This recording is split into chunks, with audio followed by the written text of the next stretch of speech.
예, 제 43강 송도의 고난, 송도의 고난 마지막 시간이죠. 이번 주 주제는요, 고난에 대처하기 위한 제언들, 이런 제목으로 공부를 하도록 하겠습니다. 고난에 대처하기 위한 제언들. 첫 번째로, 이제 우리가 겪는 고난에 대해서 우리가 어떤 생각을 가져야 하는가. 예, 히브리서 11장 25절 한번 열어보십시오. 히브리서 11장 25절. 성경 곳곳에서 이제 이 세상에서 우리가 즐겁고 또 육신적으로 추구하고 싶은 그런 쾌락들이 따지고 보면은 한순간, 한동안 짧은 시간에 지나지 않는다는 것을, 물론 영혼의 관점에서 봤을 때 말입니다. 그렇죠? 예. 그런 것들을 잘 보여주는 말씀들이 있습니다. 이 말씀도 그 말씀인데요. 25절에 보시면은, 자, 24절부터 볼게요. 믿음으로 모세는 자신이 나이가 들었을 때 파라오의 딸의 아들이라 불리기를 거부하였느니라. 그는 한동안 죄의 쾌락들을 즐기는 것보다는 도리어 하나님의 백성과 함께 고난을 겪는 것을 선택하였느니라. 그렇죠? 하나님의 백성과 함께 고난을 겪는 것을 선택하였느니라. 그렇죠? 네. suffering을 말합니다. 그것과 이제 대조되고 있는 것이 for a season. season은 이제 계절이라는 뜻도 있잖아요, 그죠? 예. 그래서 한동안 즐기는 그런 쾌락보다는 하나님의 백성과 함께 고난을 겪는 것을 선택하였다고 말씀하고 있습니다. 자, 여기서 드러나는 교훈이 뭐냐면은 그리스도인으로서 겪는 가장 심한 고난이라도 그리스도인으로서 겪는 인생의 가장 큰 기쁨보다 그 쾌락보다 낫다는 겁니다. 비교할 수 있겠습니까? 그리스도인으로서 겪는 가장 심한 고난이, 고난 중에서 가장 심한 고난이 그리스도인으로서 우리가 이 세상에 육신을 갖고 살아가잖아요. 이 세상에서 우리가 누릴 수 있는 최고의 쾌락보다도 더 낫다 이 말입니다. 영혼의 관점에서 봤을 때 그렇다는 것이죠. 죄의 쾌락은요, 여기서 분명히 말씀하십니다. 한동안 뿐이에요. 여러분들 세상 사람들 요즘 많이 보는 것 중에 뭐가 있냐면요, 쇼츠나 릴스라는 거 들어보셨죠? 쇼츠라는 말씀, 그 쇼츠라는 거 있잖아요, 유튜브 같은 데 보면은. 그리고 또 포털 같은 데 들어가 보면은 그런 것들을 해서 사람들의 시간을 뺏어 먹습니다. 저는 학생들한테 세상에서 가장 긴 동영상은 쇼츠다, 이렇게 가르친 적이 있습니다. 가장 긴 동영상은 쇼츠다. 쇼츠는 가장 짧고 별것 아니고 한 번 정도는 봐도 된다고 생각하기 때문에 가장 긴 겁니다. 왜냐하면 꼬리에 꼬리를 물고 계속 이어지거든요. 그래서 학생들한테는 솔직히 얘기해봐라. 쇼츠 보면서 시간 얼마 빼보나? 어제 몇 개밖에 안 봤는데 3시간이 지나 있었어요. 잠도 안 자고 앉아가지고 그런 식으로 시간 날리는 애들이 많습니다. 끊임없이 넘긴다는 것이죠. 우리 귀중한 시간을 사냥하는 마귀의 아주 교묘한 도구가 된다는 것이죠. 짧으니까 하나 정도는 괜찮지. 죄도 그런 거 아닌가요? 이 정도 죄는 내가 커버할 수 있으니까 괜찮겠지. 이런 거 있지 않습니까? 1시간, 2시간이 흘러가 버리고 3시간이 흘러가 버린다는 것이죠. 자, 이 얼마나 위험한지 이렇게 이런 것에 한번 시간을 뺏기고 나면요, 이 고3 수험생들은 그것이 얼마나 위험한 것인지 솔직히 고백을 합니다. 정신 차려 보니까 시간이 그렇게 흘러가 버렸어요 하고. 얘들은 지금 1시간이 중요한 시기거든요. 자, 쇼츠나 릴스처럼 그것이 계속 넘길 수밖에 없다는 거 한번 생각해 보십시오. 여운을 주고 계속 남아있는 기쁨이 아닙니다. 휘발성이에요, 휘발성. 순간적인 것밖에 없습니다. 그러니까 계속 넘기게 돼요. 이런 비슷한 느낌과 재미를 계속 느끼고 싶어 계속 그걸 찾는 겁니다. 예, 그러니까 지금 현대인들의 삶을 갖다가 단적으로 보여주는 모습이에요. 본인의 손끝에서 그런 것들이 계속 눈앞에서 지나가고 있다는 것이죠. 그렇죠? 그래서 언제나 그런 것들은 일시적이고 덧없습니다. 자, 세상은 재미와 쾌락을 강조하죠. 사람들은요, 계속 그것을 추구합니다. 그런데 사람들 대부분이 알지 못하는 것이 그런 재미와 쾌락이 행복이라고 생각하지만 재미와 쾌락은 행복이 아닙니다. 재미와 쾌락은 행복이 아니에요. 세상 사람들은, 죄인들은 그것이 행복과 다 있다고 믿기 때문에 끊임없이 다른 동영상들을 찾아 헤매지만 또 그와 비슷한 어떤 재미들을 찾아서 이것저것 궁리하고 돈을 쓰고 시간을 보내지만은 그런 행복은 신기루처럼 그들을 기만할 뿐이죠. 그러므로 그리스도인은요, 이 그런 순간뿐인 쾌락을 분명히 알고 경계해야 됩니다. 모세가 한동안의 죄의 쾌락을 즐기는 것을 마다하고 하나님의 백성과 함께 고난을 겪는 것을 선택한 원동력이 있습니다. 우리도 그래서 배우면 되겠죠. 그 원동력은 우리가 아까 같이 읽었던 24절 제일 앞에 나옵니다. 그게 원동력이 그거였어요. 모세가 했던 그 선택을 할 수 있는 원동력은 믿음입니다. 믿음. 너무 당연한 말 같지만요. 여러분들 읽으실 때 이게 원동력이다 하고 의식하고 읽으셨어요? 안 읽으셨죠? 그냥 믿음으로 하고 지나가 버렸습니다. 그런데 실제로 그러한 바른 선택을 하도록 이렇게 모세를 이끌어 주었던 것은 바로 믿음이었습니다. 바로 믿음. 근데 이 고난이 왜 좋으냐면요. 그리스도인이 겪는 고난을 통해서 결국에는 그 성도는 하나님을 더욱더 신뢰하고 하나님만을 신뢰하게 되거든요. 왜냐하면 고난의 경우에는 여러 가지 상황에서 자신이 신뢰하던 것들이 다 무너져 버리고 아무 소용없게 되는 것들을 경험하게 됩니다. 하나님께서는 그래서 네가 진정으로 신뢰하고 믿어야 되는 것이 무엇인지를 가르쳐 주시는 것일 수도 있다 이 말이죠. 그렇죠? 그래서 사실 고난은 주님만을 신뢰하게 만들어주는 엄청난 혜택과 능력을 갖고 있다는 것이죠. 자, 사실 이 행복이 어떤 것이냐, 행복의 비결이 무엇이냐, 사실 여러분이 들고 계시는 이 성경 기록이 이미 이제 비결에 대해서 값없이 가르쳐 주고 계세요. 자, 잠언 말씀 열어보세요. 잠언 16장. 행복의 비결은 무엇인가? 행복의 비결은 잠언 16장 20절 보세요.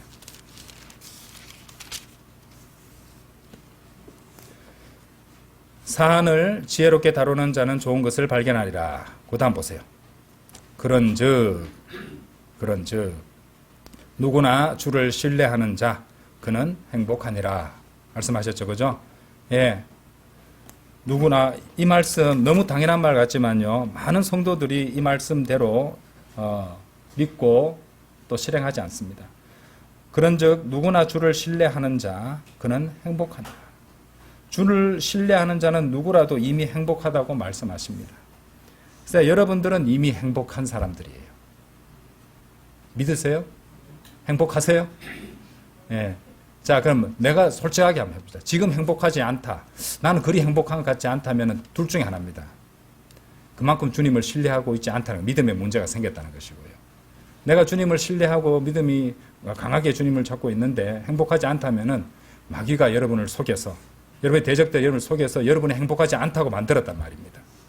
이미 행복한 사람인데 속였다는 말도 될 수 있거든요. 둘 중에 하나인 어느에 해당하는지를 여러분들은 지금 자신을 한번 점검해 보셔야 돼요.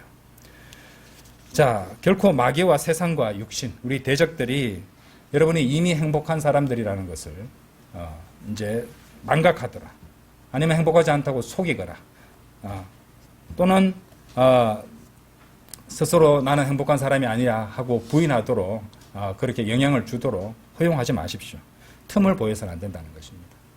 그래서 내가 지금 나는 행복하다 이래 말하는 것을 좀 망설이는 뭔가가 있다면은, 자, 이 잠언 16장 20절 말씀으로 주님을 온전히 신뢰하고 있지 않다는 것을, 또는 마귀가 나를 눈을 가려서 내가 이미 행복하다는 것을 보지 못하게 하고 있구나, 주님께 이제 자백드리고 회개하고 바로 잡으셔야 되는 것이죠. 자, 왜냐하면 성경 이 말씀을 그대로 믿으시면 됩니다. 누구나 주를 신뢰하는 자 그는 행복하니라. 아멘 하고 나는 행복한 사람이라고 그대로 실행하며 살아가면 되는 겁니다. 그렇죠? 그래서 주님을 신뢰하게 만드는 것이 뭐였습니까? 고난이었습니다. 그죠?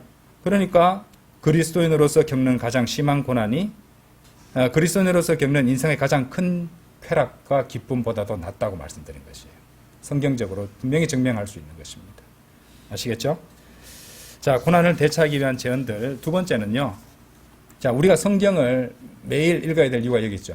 성경 기록이 위로를 주십니다. 그래서 고난을 대처할 때는 우리는 제일 먼저 주님께 무릎 꿇고 기도하고 하나님의 말씀으로 달려가야 되는 것이죠.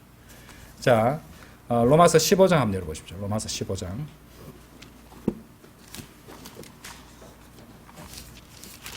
로마서 15장.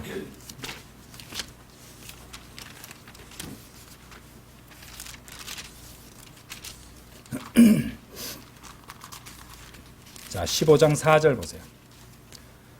이는 무엇이든지 예전에 기록된 것들은 우리의 배움을 위하여 기록되었기 때문이니 우리로 하여금 성경 기록들이 주는 인내와 위로를 통하여 소망을 지니게 하려 함이라. 성경 기록들이 주는 인내와 위로.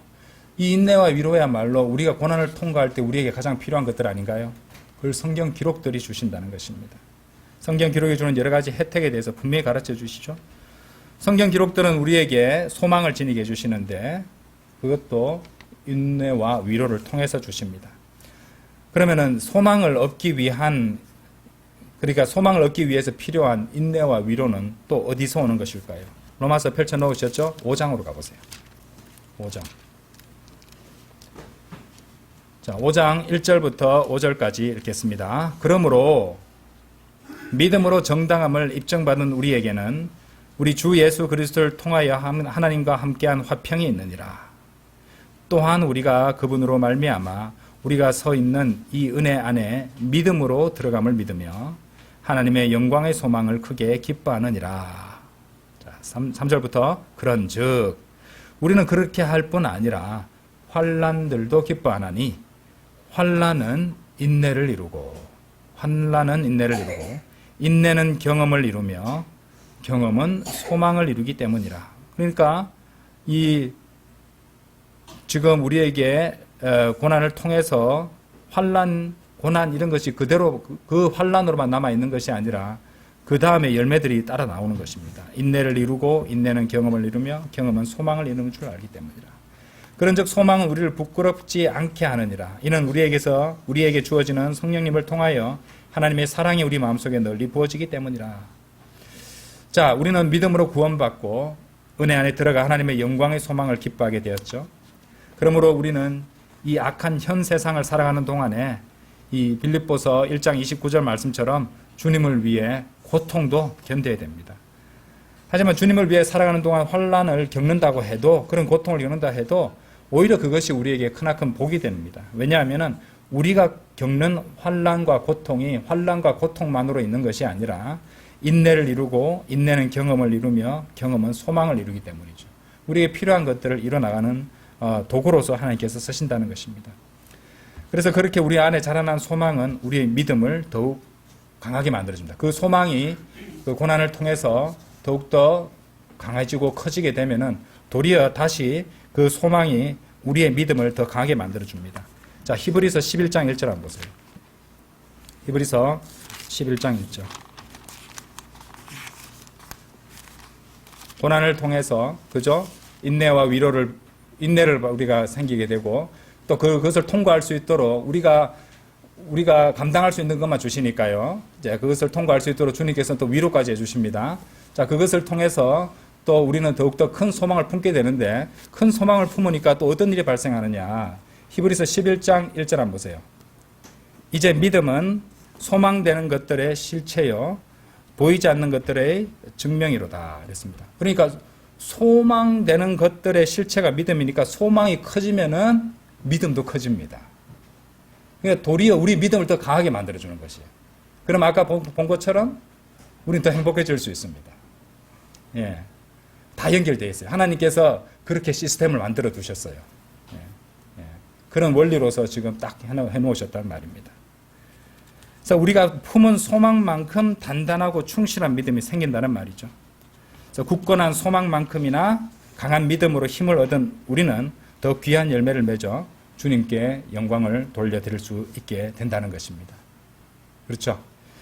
그래서 로마서 5장 5절 다시 보세요. 그런즉 소망은 우리를 부끄럽지 않게 하느니라. 이는 우리에게 주어지는 성령님을 통하여 하나님의 사랑이 우리 마음속에 널리 부어지기 때문이라. 굳은 믿음을 이루는 소망이 부끄럽지 않은 것은 그것이 성령님을 통해 우리 마음속에 부어지는 하나님의 사랑과 연결되어 있기 때문입니다. 그렇죠? 이게 정말 필요해요. 세상 사람들, 많은 사람들 중에 마음의 병이라든지 정신병이 생긴 사람들 보면은 사랑이 결핍돼서 그런 사람들이 많습니다. 그리고 정신병에 사람은 이 사랑을 내가 사랑받지 못하고 있다는 걸 이제 알게 되면은, 그렇게 생각하게 되면은 여러 가지 우울증이라든지 마음의 병이나 정신병이 생기게 돼 있어요. 우리 구원받은 그리스도인들은 계속해서 살아있는 하나님의 사랑이 풍성히 계속 우리에 부어지고 있어야 되거든요. 안 그러면은 우리는 이 악한 현 세상을 살아가기 힘듭니다. 금방 낙심하게 되고 또 힘이 빠지게 되고 에너지를 공급받지 못하게 된다는 것이죠. 자, 환난이나 고통이라는 이 고난은요, 그래서 성도로 하여금 말씀들을 붙잡게 합니다. 말씀을 더욱 굳게 붙잡게 하죠. 그리고 이 성경 기록은, 그렇게 굳게 붙잡는 성경 기록은, 말씀들은 우리에게 인내와 위로를 가져다 줍니다. 인내는 경험을 이루게 되고요, 소망을 이루어 더욱 강한 믿음을 갖게 해주죠. 그 모든 것들이 따지고 보면 우리가 받게 되는, 그리스도인으로서 받게 되는 이 고난의 선물들입니다.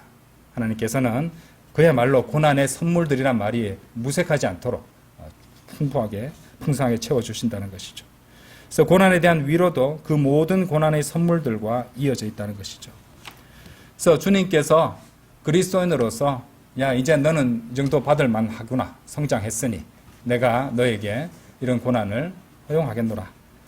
그러면은 이제 주님께서 우리가 감당할 만큼만 주시는 거니까 어느 정도 성숙해지고 성장했다면은 고난을 허락해 주실 것입니다.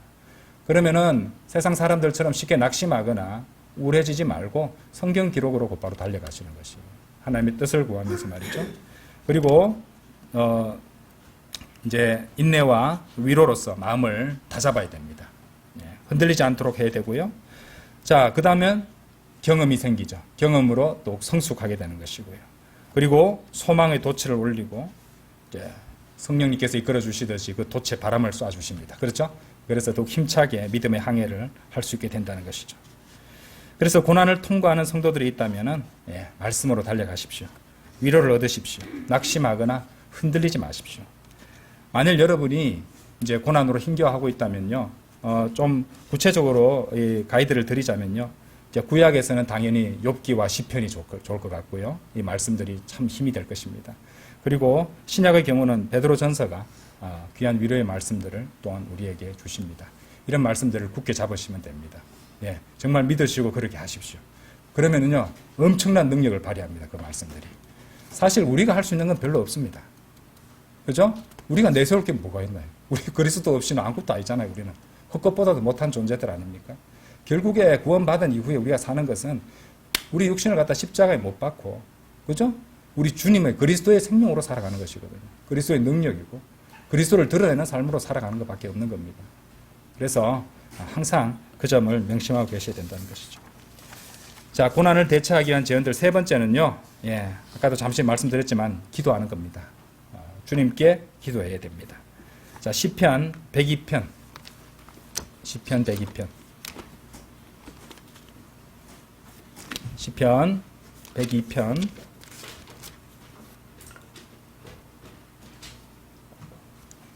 시편 102편 17절입니다.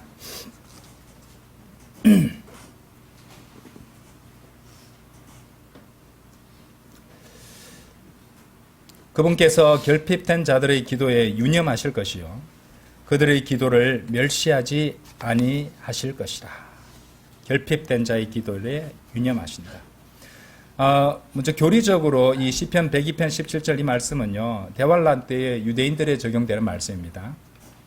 하지만 영적인 견지에서 얼마든지 우리들도 받을 수 있는 말씀이에요. 자, 말씀이 성도의 양식이라면 기도는 성도의 호흡이라고 하죠. 그럼 이렇게 한번 생각해 보십시다. 하나님 보시기에 인간은 거대한 물총인 깊음 아래의 물고기들과 같습니다. 그렇죠? 그런데 이제 우리가 그리스도인으로서 살아가면서 이제 물고기들을 잡는, 물속에 들어가서 고기를 잡기도 하잖아요. 배를 타고 잡기도 하지만 물속에서 물고기들과 함께 살면서 고기를 잡는다고 생각해 봅시다. 자, 그러면은 머굴이라고 아시나요? 그 배에서 산소 공급 호스를 갖다가 달고 내려가서 물속에서 문어라든지 전복이라든지 뭐 이런 그 고기나 이제 거기 해산물들을 잡는 분이 있거든요. 이 산소 호흡 공급 호스와 연결되어 있는데 이제 그것을 통해서 더 깊이 장시간 깊은 바다에서 작업을 할 수 있습니다. 근데 그것이 호스가 잘못돼가지고 이렇게 꼬여가지고 숨이 이제 산소가 공급되지 않는다고 한번 생각해 보십시오. 숨 못 쉬겠죠, 그죠? 예. 우리가 이제 입으로는 쉽게 기도가 성도의 호흡이라고 하는데, 호흡을 별로 안 하고 숨을 너무 오래 참는 그런 성도들도 있을 수 있습니다. 그죠? 물속에서 무슨 숨 오래 참기 기네스북이 된 사람 보면 엄청나게 오래 있던데, 바이블 빌리버 중에는 그렇게 숨 오래 참기 기네스북에 오를 만한 사람도 있을 수 있습니다. 예. 그래서 그렇게 한번 그림을 그려 보십시오. 예. 단 1분이라도 숨을 쉴 수 없다면 보통 사람은 살아나기 힘들 겁니다. 자, 우리 영적 생명의 생명력과 능력도 그와 같다 할 수 있습니다. 그러니까 왜 그리스도인이 고난의 순간에만 기도하겠습니까? 그죠? 고난 당했을 때만 기도하겠습니까? 고난 당했을 때만 하나님의 말씀 읽고 하나님을 찾는 겁니까? 아니죠? 우리 매 순간 그렇게 하고 있어야 되잖아요. 그죠? 우리는 고난의 순간이 아니라 할지라도 늘 기도의 영에 젖어 있어야 됩니다. 매일매일 정해진 시간에 드리는 기도도 있겠지만 매 순간 느헤미야의 기도 아시죠? 느헤미야의 기도. 예. 그냥 정식으로 무릎 꿇고 같이 이제 정식으로 기도 드릴 수 없는 상황이라도 그냥 그 순간 눈을 뜨고 걸어가는 동안에도 하나님을 부르면서 그분의 이름을 부르면서 주님의 인도하심과 도움을 구할 수 있습니다. 그런 느헤미야의 기도. 순간적으로 드리는 기도도 있을 수 있습니다. 그리고 고난과 결핍의 순간일수록 더욱더 주님을 신뢰하고 그분께 기도해야 됩니다. 결핍된 자, 고난을 겪는 자, 이제 좀 한층 더 겸손하게 된 사람. 그렇죠? 이런 사람의 기도, 겸손한 자의 기도를 주님께서는 결코 멸시하거나 간과하시지 않습니다. 그러므로 고난과 공경을 또 상실을 통과하고 있는 성도가 있다면 반드시 주님의 이름을 불러야 됩니다. 그죠? 102편 1절 2절도 한번 보세요. 102편 1절 2절. 오 주여 저의 기도를 들으소서 그리하여 저의 부르짖음이 당신께 이르게 하소서. 제가 공경 속에 있는 날에 당신의 얼굴을 저에게 숨기지 마소서. 당신의 귀를 저에게 기울이소서. 제가 부르는 날에 신속하게 저에게 응답하소서. 그러면 우리가 이렇게 기도할 때 이미 주님께서는 이렇게 응답해 주고 계실 것입니다. 자, 시편 50편 가보세요. 주님이 이렇게 응답해 주실 것입니다. 시편, 이 말씀들 주장하십시오. 주님께. 50편 15절. 그리고 공경의 날에 나를 부르라. 내가 너를 구출하겠고 너는 나를 영화롭게 하리라. 주님, 이 말씀대로 이제 주님께 주장하십시오. 공경의 날에 주님을 부르라고 하셨습니다. 제 기도를 들어주십시오. 저를 구출해 주십시오. 그죠? 내가 너를 구출하겠고 너는 나를 영화롭게 하리라. 저를 구출해 주십시오. 저는 주님을 영화롭게 해드리고 싶습니다. 얼마나 하나님 말씀대로 하나님께서 거부하기 힘든 그런 기도를 드리는 것입니까? 그분의 말씀을 주장해서 하는 기도잖아요. 그렇죠? 그래서 이런 말씀들을 잘 기억하시기 바랍니다. 자, 고난을 위한 제언들 네 번째로요. 염려하지 말고 모든 것을 합력하여 선을 이루게 하시는 하나님의 선하심과 신실하심에 의지하라는 것입니다. 자, 베드로전서 4장 19절 한번 보십시오. 베드로전서 4장 19절. 베드로전서 4장 19절. 이러한 이유로 하나님의 뜻에 따라 고통받는 자들은 잘 행하면서 그분께 곧 신실하신 창조주께, 신실하신 창조주라고 하십니다. 자신들의 혼들을 지키시도록 어떻게 해요? 맡길지어다. 맡길지어다. 그렇죠? 고난 겪는다고 마음대로 막 엉망으로 행하지 말고 잘 행하면서, 그죠? 그분께 곧 신실하신 창조주께 자신들의 혼들을 지키시도록 맡길지니라. 이렇게 말씀하십니다. 자, 앞서 언급드렸지만은 고난의 때일수록 하나님께 의지하고 그분께 의뢰하고 의지해야 됩니다. 오히려 걱정하는 자에게는요, 주님께서 이렇게 물으실 것입니다. 마태복음 6장 27절 말씀처럼 너희 중에 누가 걱정함으로써 자신의 키에 1큐빗을 더할 수 있겠느냐. 주님께서 그렇게 물으십니다. 여러분들 노시보 효과 들어보셨어요? 노시보 효과. 플라시보 효과는 아시죠? 플라시보 효과는 위약 효과라고 하는데 나는 잘 될 것이다 이런 심리 효과인데요. 이제 실제로 어떤 병이 있는데 전혀 약효가 없는 그런 약인데 이 약이 먹으면 10분 내에 효과가 나는 약이야 라고 그리고 줬더니만 그것을 갖다가 믿고 먹으니까 실제로 그 효과가 나타났다는 그게 플라시보 효과입니다. 노시보 효과는요, 해를 입게 되다라는 라틴어에서 유래한 용어인데요. 아까 말했던 아무런 효과가 없는 약을 복용해도 그것이 효과가 있다고 믿으면은 치료 효과를 볼 수 있는 플라시보 효과의 정반대 개념이에요. 그래서 나는 노시보라는 것이 그러니까 해를 입게 되다 이런 뜻을 갖고 있으니까 실제로 약효가 있는 약을 줘도 약효가 없게 만드는 그런 무시무시한 효과입니다. 그래서 미국의 어떤 환자가 병원에 가서 오진으로 말기암 진단을 받았다고 해요. 근데 암 아니었습니다, 이 사람. 그런데 이 사람이 실제로 말기암 진단을 받고 죽었는데 부검을 해보니까 암이 아니었다고 그래요. 암이 아니었는데 이 사람이 말기암 환자처럼 죽었는데 자기가 말기암에 걸렸다고 생각하고 또 계속 그것을 믿고 그것 때문에 인생과 자신을 막 저주하고 그래 살다가 진짜 말기암 환자처럼 죽었다고 하는 겁니다. 이 마음이 참 이렇게 무섭잖아요. 마음을 어떻게 쓰느냐, 어떤 마음을 가지느냐가 그렇게 큰 영향을 끼칩니다. 자, 그러면 제가 무슨 말을 드리겠습니까? 걱정과 염려를 그렇게 붙잡고 계실 거냐 이 말입니다. 걱정과 염려와 슬픔으로 고개를 숙이고 있는 그리스도인이 있다면요, 주님의 아까 그 질문 기억하셔야 되는 겁니다. 전지전능하시고 모든 것을 주관하시는 하나님을 믿고 신뢰한다면 행복한 사람이라고 말씀드렸는데 이 사람은 행복은커녕 가장 불행한 사람처럼 살고 있잖아요. 그렇죠? 자, 하나님을 온전히 신뢰한다면은 마태복음 6장 34절 말씀처럼 내일을 위해 걱정하지 말아야 합니다. 그리고 성도의 모든 필요를 채워주시는 신실하신 하나님을 믿어야 되겠죠. 그렇다면은 결코 입을 것이라든지 먹을 것이라든지 이런 물질적인 문제로도 마음이 약해지는 법은 없어야 됩니다. 세상의 염려들은 결국엔 어떻게 되냐면요, 세상의 염려들은 이제 성도가 위로를 찾을 수 있고 또 주님의 인도하심을 얻을 수 있게 만드는 성경 기록으로 가는 것을, 또는 성경 기록을 읽어도 그 열매가 생기는 것을 막아버립니다. 이 염려라는 것은 가시나무처럼, 그렇죠? 아무 열매도 맺지 못하도록 말씀을 막아버리는 역할을 해요. 마가복음 4장 19절에 나오죠. 그러면은 성도는 어떻게 해야 됩니까? 많은 일로 걱정하고 염려할 시간에, 제가 말씀드렸죠. 성도는 하나님 믿으니까 아무것도 신경 안 써도 돼가 아닙니다. 그죠? 우리는 신경 다 써야 돼요. 써야 될 부분은 다 신경 쓰고 꼼꼼하게 챙기고 다 하되 걱정과 염려는 하지 않는 겁니다. 주님께 맡겨버린다는 것이죠. 그걸 붙잡고 맨날 며칠을 갖다가 끙끙 앓는 것이 아닙니다. 신경 쓸 거는 다 쓰고 할 수 있는 것을 다 하고 나머지는 주님께 의탁드린다는 말이죠. 그렇죠? 자, 말씀을 유념하는 편이 우리 성도들에게는 염려할 시간이 있다면요. 그리고 많은 경우에 제가 봤을 때 걱정하고 낙심하고 울고 불고 하는 것들은 에너지가 남아서 그래요. 그거 아세요?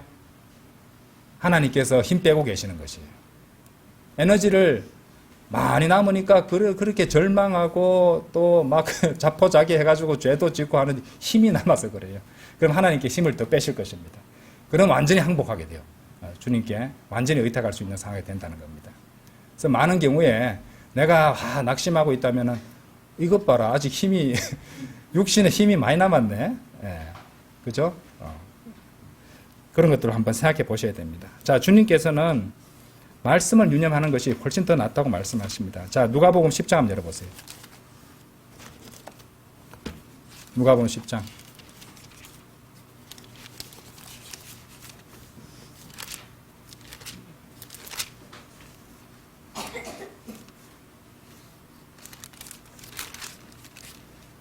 (10장) 41절입니다. 우리 서영재님 기도할 때 많이 말씀하시잖아요. 41절, 42절.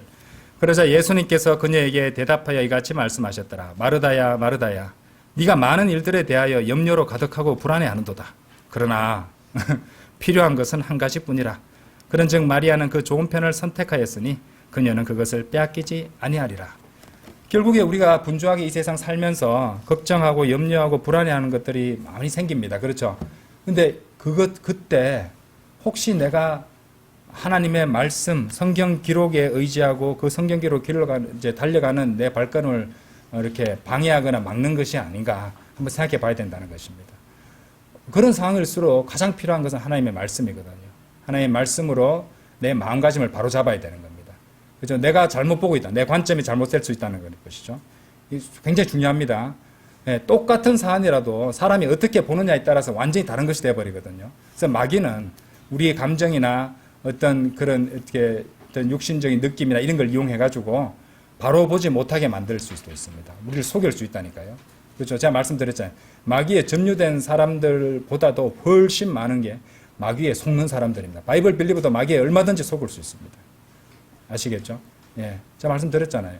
마귀에 의해서 영향받는 사람들은 대단한 그 성경적 지식을 가진 사람들도 많습니다. 성경 교사들도 많습니다. 이 사람들은 자기를 정당화시키기 위해서 성경 구절들 다 활용한다니까요.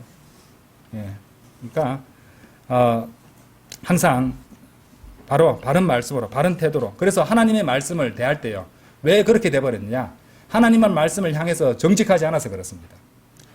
우리는 반드시 하나님의 말씀을 대할 때 정직하게 대해야 돼요. 그래야지 그 말씀이 우리를 바르게 인도해 주시는 것인데 우리 태도나 마음가짐이 잘못된 채 하나님의 말씀을 보면요.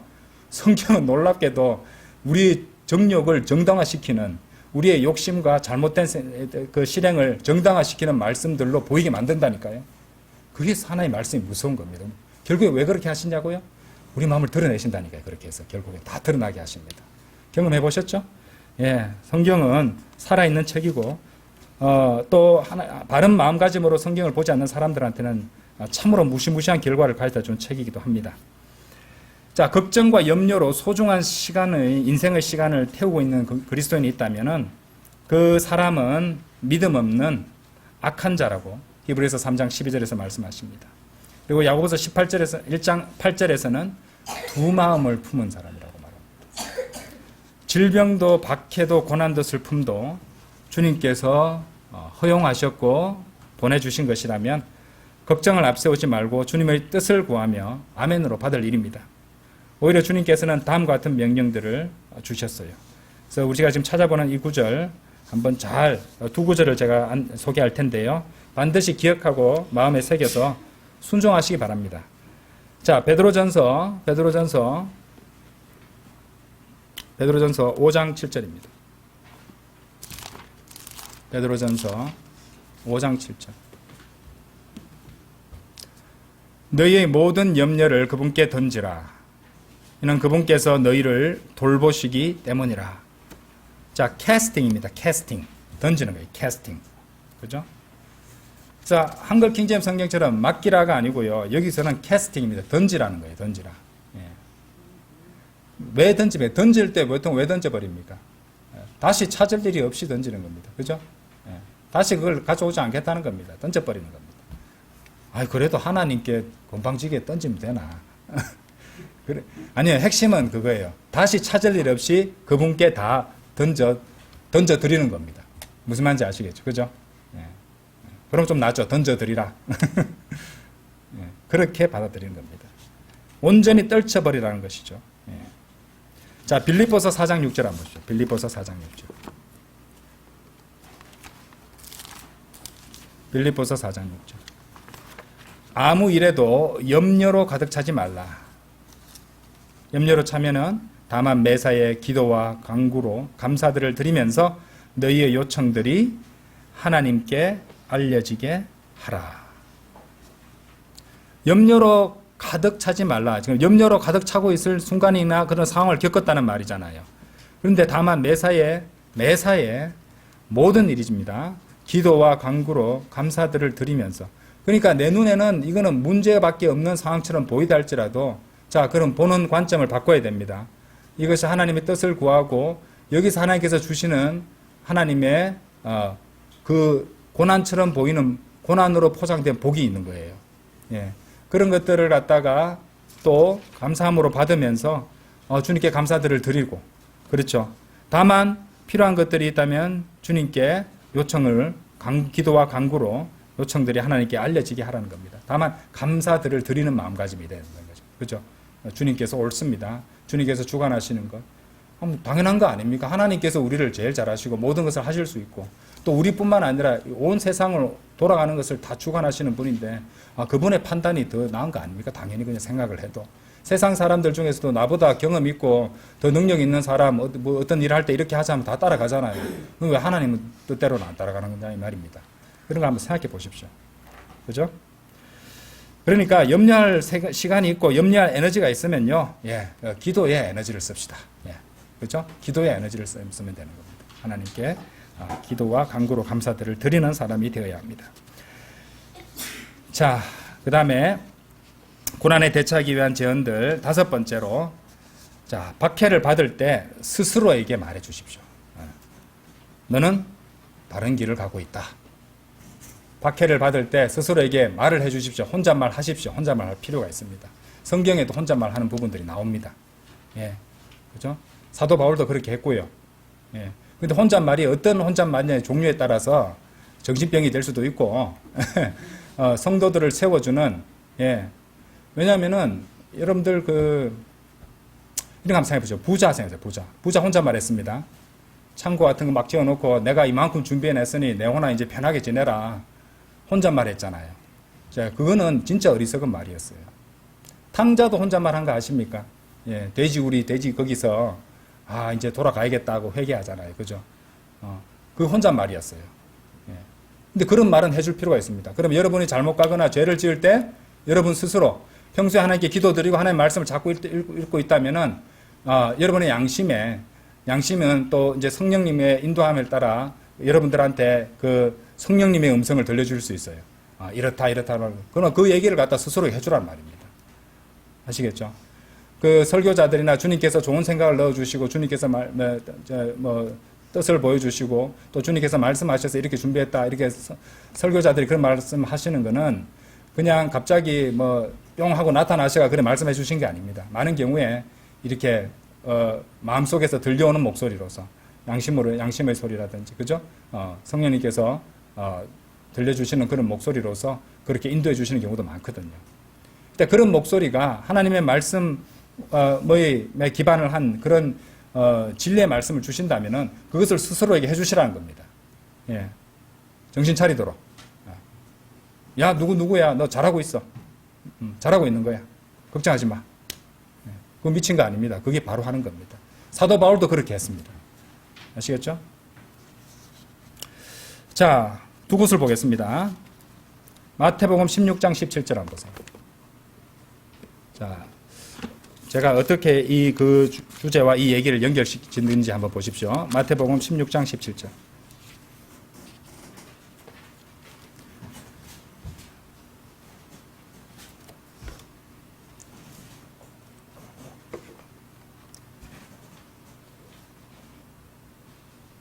그러자 예수님께서 그에게 대답하여 이같이 말씀하셨느니라. 바요나 시몬아, 너는 복되도다. 이는 살과 피가 그것을 너에게 계시한 것이 아니요 오직 하늘에 계신 나의 아버지께서 계시한 것이기 때문이라. 살과 피가 나왔죠, 그죠? 갈라디아서 1장 16절 한번 보십시오. 갈라디아서 1장 16절.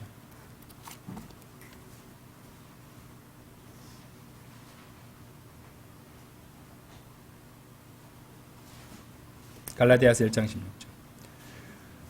내가 그분을 이방 민족들 가운데 선포하도록 하시고자 그분의 아들을 내 안에 계시하는 것을 기뻐하셨을 때 내가 살과 피와 더불어 즉시 논의하지 아니하였도다. 공통적으로 살과 피가 나오죠, 그죠? 자, 이 두 말씀은 이제 첫 번째 베드로에게 임한 계시가 살과 피가 계시한 것이 아니고, 또 바울이 이렇게 논의한 대상이 또 살과 피를 가진 사람이 아니란 말입니다. 그죠? 오히려 살과 뼈를 가지신 부활하신 주님이라는 것을 보여주는 대목입니다. 그처럼 성령님이 내주하시는 이 성전된 자들로서 우리가 이 세상을 살아갈 때 우리 마음속에 수많은 생각들이 들어올 겁니다. 들어오는데, 그러면 무엇보다도 우리는 그것을 어떻게 판단해야 될까요? 영적인 견지에서 판단해야 됩니다. 그 영적인 것들은 성경 기록이니까요. 이 성경 기록을 읽지 않은 것은 정말로 무방비한 상태로 영적 전투에 내팽개진다는 것을 생각하셔야 돼요. 그래서 영적 견지에서 판단할 수 있도록 훈련을 해야 됩니다. 자, 고린도전서 2장 한번 열어보세요. 고린도전서 2장.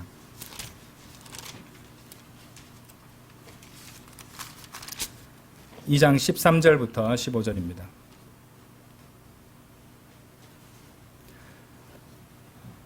또한 우리가 그것들을 말하되 사람의 지혜가 가르치는 말들로 하지 아니하고 오직 성령께서 가르치시는 말씀들로 하나니 영적인 것들을 영적인 것들로 비교하느니라. 그러나 본성적인 사람은 하나님의 영께 속한 것들을 받지 아니하느니라.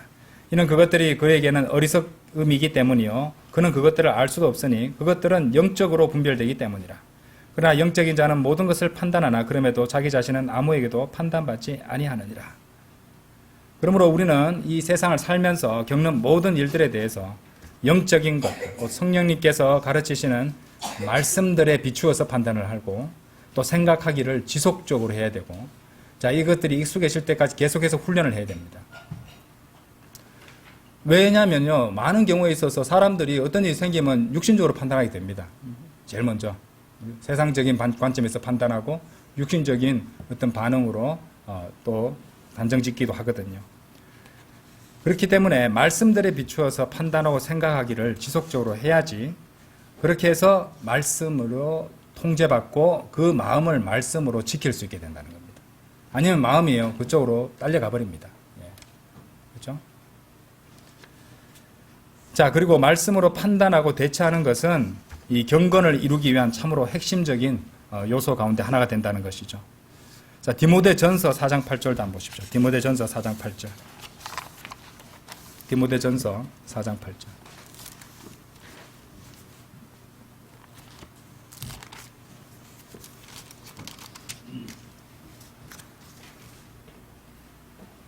자, 여러분이 박해를 겪을 때, 그리스도인으로 고난을 겪을 때 제일 먼저 육신은 여러분들에게 이것 봐, 너가 하나님 믿는다고 백날 그렇게 시간 허비해 가면서 그렇게 남들 다 쉬는 거 쉬지도 못하고 세상 즐거움도 하나도 못 누리고 그렇게 섬겨봐야 좋은 일이 뭐가 있니? 한번 봐라. 하는 것도 안 되고 뭐 이것도 안 되고 이런 말 생겼잖아. 어이구, 누구는 아프기까지 하다며 잘한다 이렇게 할 겁니다. 그죠? 사람들이 찾아서 그렇게 약 올릴 수도 있지만은 여러분 마음 한구석에서 그런 생각이 들려올 거예요. 근데 그게 어디서 나오는 생각일 겁니까? 살과 피에서 오는 생각입니다. 육신에서 오는 생각이라는 것이에요. 예. 그때 그것과 싸워야 됩니다. 그 들려오는 대로 가만히 놔두는 거 아니에요. 야, 아니야. 너 바르게 잘 살고 있는 거야. 하고 얘기해 줘야 돼요. 정신병자 같아요? 아니죠. 우리는 세상 사람 보기엔 정신병자 같은 거 맞습니다. 예, 사도 바울 정신과의사 보고 이 사람은 제정신이 아닌 사람이라고 그랬어요. 예, 정신분열증에 가깝다고 이런 말을 했다니까요. 근데 우리 다 그렇습니다. 왜냐하면은 우리는 이중적인 존재예요. 이중적인. 우리 본성적인 이 자아도 있고요. 예? 예. 그리고 또 우리 영적인 또 되살아난 영적인 생명 새 사람도 있고, 이렇기 때문에 이중적인 이상한 모순적인 삶을 살 수밖에 없습니다. 그렇기 때문에 어떻게 돼요? 필연적으로 속 시끄럽습니다. 아시겠죠? 싸우게 돼 있어요. 속이 시끄러울 수밖에 없다니까요. 속 편한 삶이 없어요. 우리 몸이 구속받기 전까지는. 그거 받아들이셔야 됩니다. 여기서 싸움이 진행된다니까요. 네. 그렇죠? 이해되시죠? 그래서 하나님의 말씀으로 훈련을 해야 된다는 겁니다. 디모데전서 4장 8절 한번 보세요. 이는 몸의 훈련은 유익이 거의 없으나 경건은 모든 일들에 있어 유익하니 현재 있는 생명의 약속과 다가올 생명의 약속을 가지게 하느니라. 현재 있는 생명의 약속과 다가올 생명의 약속을 가지게 하느니라. 여러분들 몸의 건강을 위해서 매일, 세상 사람들 보세요. 매일 운동합니다. 그러죠? 네, 저도 시간 내서 쪼개서 합니다. 운동 효능이 많습니다. 세상 사람 다 인정하잖아요. 그죠? 그런데 성경적 관점에 봤을 때는 몸의 훈련해서 효능이 아무리 많다 할지라도 영혼의 관점과 영적 개념에서 봤을 때는 유익이 거의 없는 거나 다름없다고 합니다. 자, 그럼 유익이 거의 없는 것이 살려면은 운동해라라고 할 정도로 엄청난 혜택이 있다는 걸 우리가 눈으로 보잖아요. 그죠? 근데 육신의 훈련, 몸의 훈련은 이 생에서만 유익을 주기 때문에 그런 말을 한 거예요. 이 생에서만 유익을 준다는 것입니다. 건강하기 위해서 운동해야 됩니다. 먹는 것, 뭐 일하는 거 이런 것도 할 때도 이렇게 절제 같은 거 하면서 먹는 거 특히 절제하셔야 되고요. 예. 조금 부족한 듯, 그죠? 절제하셔야 되고. 그리고 조금 욕심을 부렸다 싶으면 대가를 치러야 됩니다. 예, 두 배로 운동하시고 막 이렇게 하잖아요. 예. 근데 몸의 운동도 그렇게 하면은 여러 가지 건강하게 살면서 주님 섬길 수 있는 유익이 있는데, 그거는 이 세상을 살 동안에만 유익에 지나지 않는다. 그죠? 이 세상에서만 유익이 있다. 그리고 백날 운동을 하면 뭐합니까? 이제 세상에 아무리 뭘 해도 그래봐야 구속받지 못한 육신이잖아요. 그죠? 정작에 우리가 주님 오실 때 받게 될 몸은 우리가 운동 안 해도 되고 그죠? 뭐 각종 수치들 걱정 안 해도 되는 그런 몸을 입게 되기 때문에 또 그런 말씀을 주신 것일 것입니다. 이 경건이라는 것은 하나님의 말씀으로 하게 되는 이 경건은요, 또 영원에서의 유익과 연결되어 있습니다. 그래서 하나님의 말씀으로 매일매일 하는 그 경건의 훈련을 우리는 등한시해서는 안 되고 매일매일 지속해야 됩니다. 운동을 매일 열심히 하는 분들이 있잖아요. 그죠? 매일 일정 거리를 걸어야 된다. 매일 일정 시간 운동해야 된다. 철석같이 지킵니다. 그죠? 하나님 말씀 그렇게 하지 않습니까? 그렇게 하셔야 되는 거예요. 그 이상으로 하셔야 됩니다. 네. 그죠? 자, 그렇게 해서 우리는 영적인 것들을 영적인 것들로 판단하여 삶의 지침으로 삼고 살과 피라는 육신의 생각과 기분에 끌려가지 말아야 될 것입니다. 실제적인 적용을 해보도록 하겠습니다. 고난을 당할 때 제일 먼저 마음으로 들어오는 기분이나 생각이 있을 것입니다. 그렇죠? 여러분이 영적인 사람이라 해도 육신적인 기분은 거의 동시에 들어올 수 있습니다. 그러면 여러분들은 의식적으로 나는 살과 피와는 논의하지 않겠다. 살과 피와는 논의하지 않고 영적인 판단과 진단을 해줄 수 있는 말씀으로 가겠다.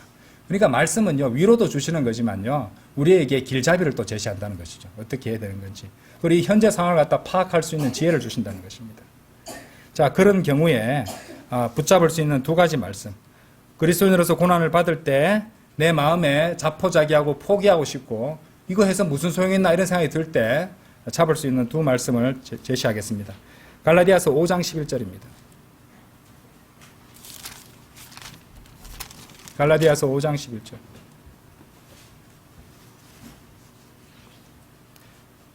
그리고 형제들아, 만일 곧 내가 여전히 할례를 선포한다면 어찌하여 내가 아직도 박해를 받겠느냐.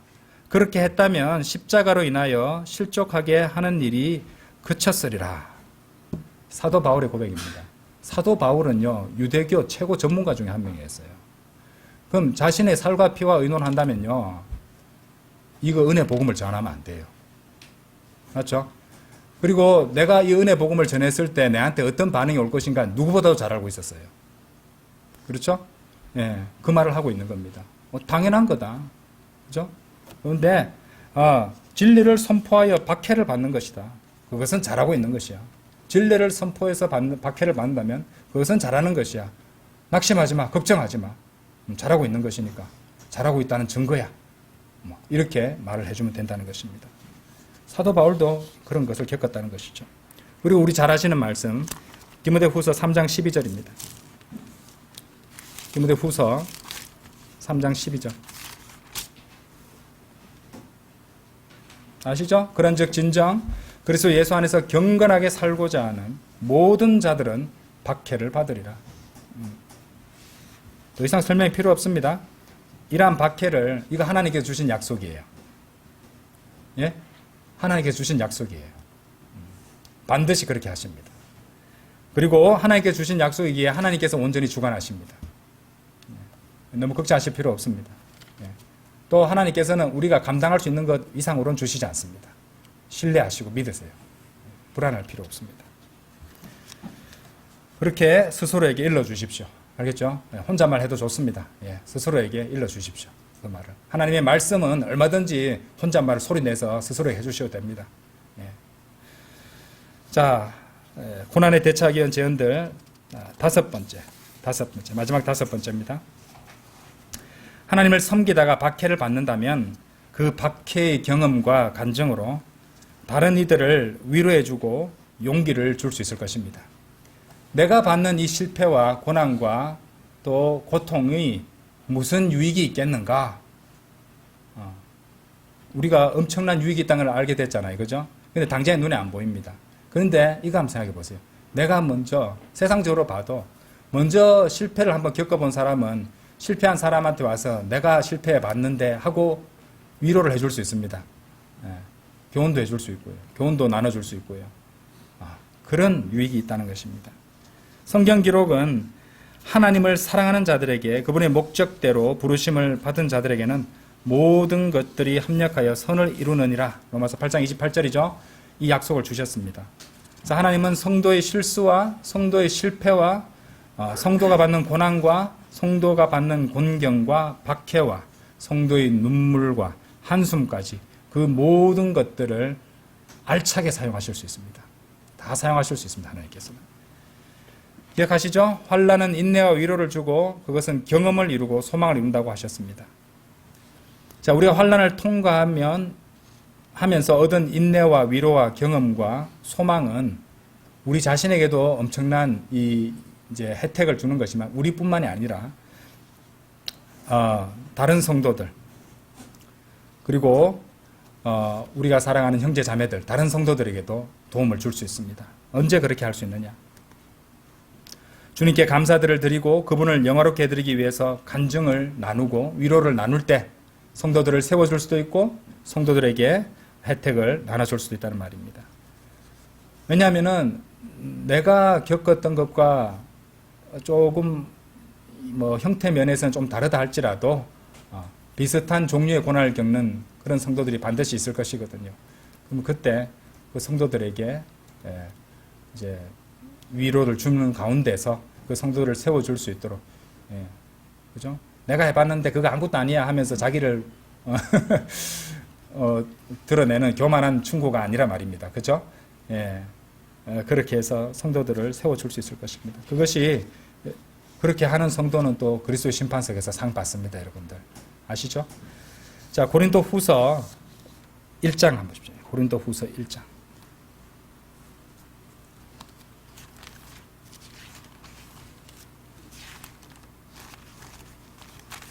고린도 후서 1장 4절.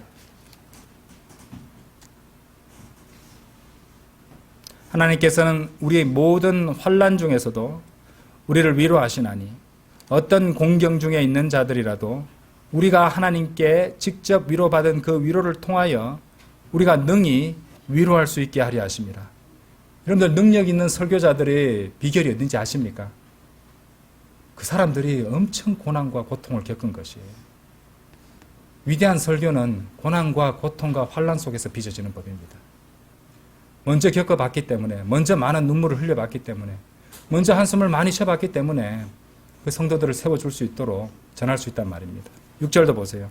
그런즉 우리가 고난을 받는 것도 너희의 위안과 구원을 위한 것이니 그것은 우리도 겪고 있는 동일한 순환들을 견디어내는데 효과적인 것이라. 효과적인 것이라 말씀하잖아요. 효과적인 것이라. 즉 우리가 위로를 받는 것도 너희의 위안과 구원을 위한 것이라. 성숙한 그리스도인들이 이제 고난을 받게 되는 얘기를 제가 말씀드렸잖아요. 아직 그 정도 수준도 안 되면 하나님께서 고난도 허락하시지 않습니다. 그럼 성숙한 그리스도인들에게 그 고난을 왜 허락하셨을까요? 다른 성도들을 세워주라고 주님께서 선택했다면 어떡하시겠습니까? 야, 너 이거 해보고 뒤에 후배 좀 가르쳐줘. 그렇죠? 감사함으로 받을 수 있겠죠? 자, 그래서 우리가 통과하는 고난과 박해는 비슷한 고난을 겪는 다른 성도들에게 하나님의 말씀도 위로를 주시지만 또 우리 성도들이 또 그 경험을 통해서 나눌 수 있는 위로로 또 좋은 위로 또 좋은 위안을 나눠줄 수 있을 것입니다. 자, 그러므로 사랑하는 성도 여러분, 하나님을 섬기십시오. 주께서 고난과 박해를 허락하시더라도 그분께서 모든 것을 주관하시니 그분만을 신뢰하십시오. 오히려 크게 기뻐하십시오. 그냥 기뻐하는 게 아니고 크게 기뻐하십시오. 아무것도 하고 그냥 수동적이 되어서 뭉뭉하고 이렇게 수동적이 되고 멍하게 있는 것이 아니라 오히려 크게 기뻐하십시오. 그게 성경의 명령입니다. 그리고 주님께 모든 것을 의탁드리고 신뢰하십시오. 그러면 행복해집니다. 여러분의 눈물 어린 간증을 통해서 반드시 낙심한 혼들이 힘을 얻고 용기를 얻을 수 있게 될 것입니다. 자, 여러 주에 걸쳐서 우리는 고난에 대해서 더 넓고 더 심오한 공부를 진행했습니다. 질릴 정도로 많이 했죠. 성도의 고난. 이렇게 많은지 모르셨죠. 그죠? 예. 더 있습니다. 더 하려면은.